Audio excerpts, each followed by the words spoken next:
कस्तो प्रकारको प्रमाण थियो? होइन मेरो चाहिँ कस्तो भने प्रशान्त भाइको एउटा देहान्त भयो होइन मृत्युपछि अब हामीले थाहा पाइसकेपछि अब छिमेकी मुलुक फेरि नेपाली जहाँ भए पनि नेपाली होइन मानवताको कुरो हो त्यसले गर्दा पनि हो अनि अर्को कुरो के थियो भने उहाँसँग हाम्रो सम्बन्ध भनेको चाहिँ कस्तो भने 2007मा हो नि उहाँ ऊ भइसकेपछि नेपालमा कन्सल्ट हुँदाखेरि झापामा जाँदाखेरि मेरैमा बस्नु भएको थियो कि उहाँ र अमित पल भन्ने हुनुहुन्थ्यो नि दुईजना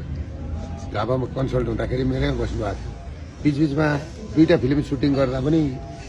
मेरो घरमै गर्नुभएको थियो एउटा फिल्म चाहिँ काठमाडौँमा मसँग त्यो एउटा सहयात्रा थियो भाइको त्यो त थियो छँदै थियो एउटा कलाकारको त बााउन्ड्री हुँदैन नि कलाकार र सेवाको बााउन्ड्री हुँदैन म पनि एउटा क्यान्सर हस्पिटल छ हाम्रो बिर्तामोडमा मेडिकल कलेज छ मेडिकल कलेजमा चाहिँ भारतको विद्यार्थीहरू धेरै पढ्नुहुन्छ हाम्रोमा झन्डै 33% चाहिँ भारतकै विद्यार्थीहरू पढ्नुहुन्छ अनि छिमेकी अब यहीँबाट कति 50 किलोमिटर हो बिर्तामोड होइन अनि विमल दाईले पनि यहाँको बिरामीहरू धेरै पठाउनुहुन्छ अनि मैले विमल दाईलाई के भनेको छु भन्दाखेरि दाई पैसा भएका मान्छे छन् भने पनि पठाइदिनुहोस् नभएका मान्छे छन् भने पनि पठाइदिनुहोस् हामीले गर्ने सहयोग गर्छौँ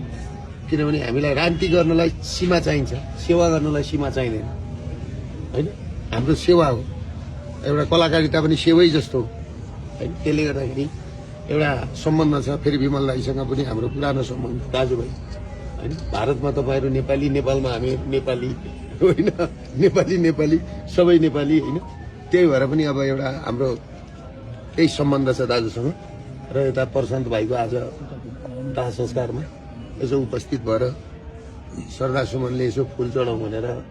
नेपालबाट आएको उहाँको वासस्थानमा पनि जानुहुन्छ तपाईँ? वासस्थानमा पनि जाने